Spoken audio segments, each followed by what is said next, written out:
મિત્રો, આજે આપણે નિકાસનો પરવાનો મેળવવા અંગેનો પત્ર તેના વિશે સમજૂતી મેળવીએ. લેટરનો ક્વેશ્ચન છે, નિકાસનો પરવાનો મેળવવા અંગેનો પત્ર લખો. હવે અહીંયા જે ક્વોલિટી મશીન હાઉસના માલિક છે મૂલચંદ રૂપાણી, એ ભારત સરકારને નિકાસનો પરવાનો મેળવવા અંગેનો લેટર લખે છે. તો સૌથી પહેલાં મૂલચંદ રૂપાણી, કે જે ક્વોલિટી મશીન હાઉસના માલિક છે, એ પોતાની કંપનીનું નામ પત્રના મધ્ય ભાગમાં લખે છે, ક્વોલિટી મશીન હાઉસ. ત્યાર પછી એનું સરનામું પત્રની ડાબી બાજુએ, પત્ર મેળવનારનું સરનામું, અને પત્રની જમણી બાજુએ પોતાની કંપનીનું સરનામું. એટલે સૌથી પહેલાં ક્વોલિટી મશીન હાઉસ, એનું સરનામું plot number 17 GIDC Gadhada road Bhavnagar, pin number 364001. પત્રની ડાબી બાજુએ ઈમેલ એડ્રેસ, વેબસાઇટ અને ફોન નંબર. ત્યાર પછી પત્રની તારીખ લખવાની સાચી રીત, આ રીતે જ પત્રની તારીખ લખવી, 18મી સપ્ટેમ્બર 2017. ત્યાર પછી પત્ર મેળવનારનું નામ અને સરનામું the joint director general of foreign trade. મિત્રો, અહીંયા ફોરેન ટ્રેડ ડિપાર્ટમેન્ટ પણ લખી શકાય. The joint director general of foreign trade એની જગ્યાએ ફોરેન ટ્રેડ ડિપાર્ટમેન્ટ એ લખીએ ને તો બી ચાલે. એટલે the joint director general of foreign trade, Bharat સરકાર, પુણે, પિન નંબર 411004. હવે અહીંયા આપણે નિકાસનો પરવાનો મેળવવા અંગેનો પત્ર લખવાનો છે. આપણને પત્રના સવાલમાં કહેવામાં આવેલું છે કે નિકાસનો પરવાનો મેળવવા અંગેનો પત્ર લખો. પરવાનો એટલે કે પરમિટ, જે લાયસન્સ મેળવવું પડે એ. એટલે નિકાસનો પરવાનો મેળવવા અંગેનો પત્ર લખો. જો આયાતનો પરવાનો મેળવવા અંગેનો પત્ર લખવાનો હોય તો અહીંયા the joint director general of foreign trade એની જગ્યાએ ધી કંટ્રોલર ઓફ ઇમ્પોર્ટ્સ એવું લખવું પડે. ઓકે, અહીંયા આપણે નિકાસનો પરવાનો મેળવવા અંગેનો પત્ર લખવાનો છે. એટલે the joint director general of foreign trade અથવા તો ફોરેન ટ્રેડ ડિપાર્ટમેન્ટ, ભારત સરકાર, પુણે. વિષય નિકાસનો પરવાનો મેળવવા અંગે. એમાં જુઓ IEC કોડ નંબર 1 એવું લખેલું છે. IEC એટલે કે ઇમ્પોર્ટ એક્સપોર્ટ કોડ એ. ત્યાર પછી અહીંયા જે નિકાસનો પરવાનો મેળવવા અંગેનો પત્ર ક્વોલિટી મશીન હાઉસના માલિક મૂળચંદ રૂપાણી લેટર લખે છે. એટલે જે ફોરેન ટ્રેડ ડિપાર્ટમેન્ટ છે, ભારત સરકાર, ઇન્ડિયન ગવર્મેન્ટ, પુણે, એને લેટર લખે છે. એટલે સંબોધન માનનીય સાહેબશ્રી, અને પત્રના મુખ્ય ભાગમાં જણાવે છે કે અમે નોટબુક્સ અને પુસ્તકો બનાવવાના અને છાપવાના મશીનોના મોટા ઉત્પાદક છીએ. છેલ્લા 10 વર્ષથી સમગ્ર દેશમાં અમારા મશીનો મોટા પાયે વેચાય છે અને દિવસે ને દિવસે એની માંગ વિદેશમાં પણ વધી રહી છે. જુઓ, ક્વોલિટી મશીન હાઉસના માલિક મૂળચંદ રૂપાણી એ ભારત સરકારને જણાવે છે કે અમે નોટબુક્સ અને પુસ્તકો બનાવવાના અને છાપવાના મશીનોના મોટા ઉત્પાદક છીએ. કે જે મશીન છે નોટબુક અને પુસ્તકો છાપવાના એમાં બનાવે છે. છેલ્લા 10 વર્ષથી સમગ્ર દેશમાં અમારા મશીનો મોટા પાયે વેચાય છે.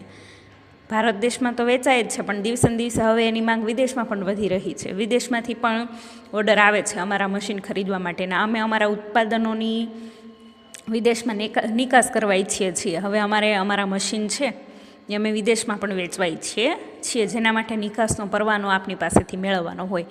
હવે અમારે અમારા જે મશીન છે એ વિદેશમાં વેચવા હોય તો એના માટેનો લાયસન્સ, પરમિટ, પરવાનો અમારી પાસે હોવો જોઈએ.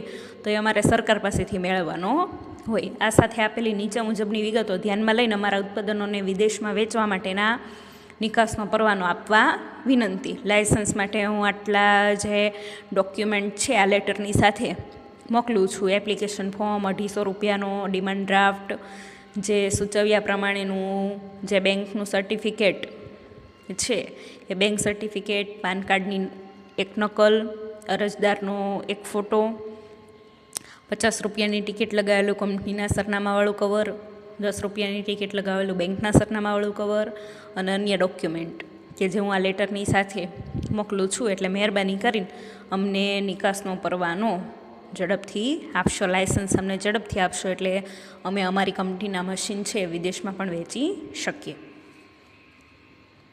આભાર. ત્યાર પછી સમાપન.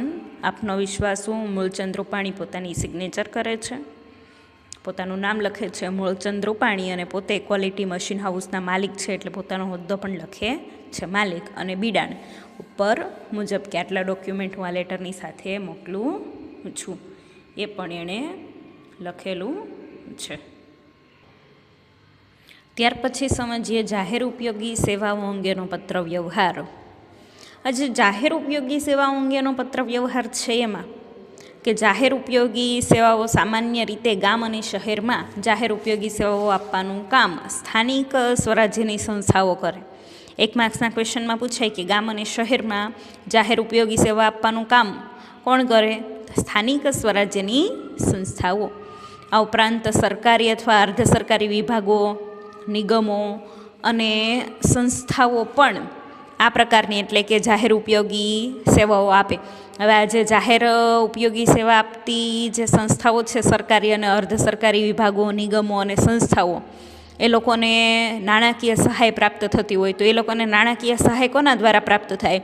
રાજ્ય સરકાર અને કેન્દ્ર સરકાર. એટલે રાજ્ય સરકાર કે કેન્દ્ર સરકારની નાણાકીય સહાય આ લોકોને, એટલે કે જે સરકારી અને અર્ધ સરકારી વિભાગ છે, નિગમો છે, જે સંસ્થાઓ છે, એને નાણાકીય સહાય રાજ્ય સરકાર અને કેન્દ્ર સરકાર દ્વારા પ્રાપ્ત થતી હોય. સરકારી ધારાધોરણ પ્રમાણે એ લોકોને કામ કરવું પડે. એટલે કે આ સંસ્થાઓ જે છે જાહેર ઉપયોગી સેવાઓ આપતી સંસ્થાઓ, એ લોકોએ કેવી રીતે કામ કરવું પડે? તો કે સરકારના જે નિયમો છે એ પ્રમાણે કામ કરવું પડે. અને છેલ્લો 2 માર્ક્સનો અગત્યનો પ્રશ્ન કે જાહેર ઉપયોગી સેવાઓમાં કઈ કઈ સેવાઓનો સમાવેશ થાય, અથવા તો જાહેર ઉપયોગી સેવાઓના નામ લખો તો ફરજિયાત આ 10 નામ ગોખી જ લેવા પડે. આ 10 નામ લખવા પડે: તાર ટપાલ, ડ્રેનેજ સુવિધા અને સ્વચ્છતા, રસ્તા અને મકાન, અગ્નિશામક દળ, વીજળી, રેલવે, જાહેર આરોગ્ય, સ્થાનિક અને રાજ્ય પરિવહન, પોલીસ, હોમગાર્ડ્સ અને પાણી પુરવઠો. મિત્રો, ફરીથી જાહેર ઉપયોગી સેવાઓના નામ લખો. તો જાહેર ઉપયોગી સેવાઓમાં ફરજિયાત આ 10 નામ ગોખી લેવા પડે, યાદ રાખવા પડે. જાહેર ઉપયોગી સેવાઓના નામ: તાર ટપાલ, ડ્રેનેજ સુવિધા અને સ્વચ્છતા, રસ્તા અને મકાન, અગ્નિશામક દળ, વીજળી, રેલવે, જાહેર આરોગ્ય, સ્થાનિક અને રાજ્ય પરિવહન, પોલીસ, હોમગાર્ડ્સ અને પાણી પુરવઠો. ઓકે મિત્રો, હવે જે જાહેર ઉપયોગી સેવાઓ છે એના લેટર એ આપણે સમજીએ. સૌથી પહેલો લેટર છે: અનિયમિત પાણી પુરવઠા અંગે યોગ્ય વિભાગને પત્ર લખો. ફરીથી પત્રનો સવાલ: અનિયમિત પાણી પુરવઠા અંગે યોગ્ય વિભાગને પત્ર લખો. તો જવાબમાં જોઈએ, પત્ર લખનારનું નામ અને સરનામું: મોહનભાઈ પટેલ, નાનો વાસ, Palanpur road, Kumbhasan, pin number 385515. ત્યાર પછી ડાબી બાજુએ ફોન નંબર, જમણી બાજુ એક લીટી છોડીને પત્રની તારીખ 9મી જૂન 2017. હવે બરાબર ધ્યાનથી કે આપણને પત્રનો સવાલ આપવામાં આવેલો છે કે અનિયમિત પાણી પુરવઠા અંગે યોગ્ય વિભાગને પત્ર લખો. તો આપણે પાણી પુરવઠા વિભાગના અધિકારીને પત્ર લખવો પડે. તો અહીંયા પણ મોહનભાઈ જે છે એ પાણી પુરવઠા વિભાગના પત્રના અધિકારીને પત્ર લખે છે. એટલે લખે છે ડાબી બાજુએ: મુખ્ય કાર્યપાલક અધિકારી શ્રી, પાણી પુરવઠા વિભાગ, પાલનપુર, પિન નંબર 385001. હવે વિષય સવાલમાંથી જોઈને જ કે અનિયમિત પાણી પુરવઠો અંગે યોગ્ય વિભાગને પત્ર લખો. તો વિષય અનિયમિત પાણી પુરવઠો મળવા અંગેની ફરિયાદ. હવે મોહનભાઈ પત્રના મુખ્ય ભાગમાં જણાવે છે કે સાહેબ શ્રી, પાલનપુર જિલ્લાના કુંભાસણ ગામના તમામ રહીશો વતી હું આપને અમારા ગામમાં મળતા પાણીના અનિયમિત પુરવઠા અંગેની ફરિયાદ કરું છું. 10,000ની વસ્તી ધરાવતું અમારું ગામ છેલ્લા કેટલાક સમયથી પાણીની સમસ્યાથી ત્રાહિમામ પોકારી ગયું છે.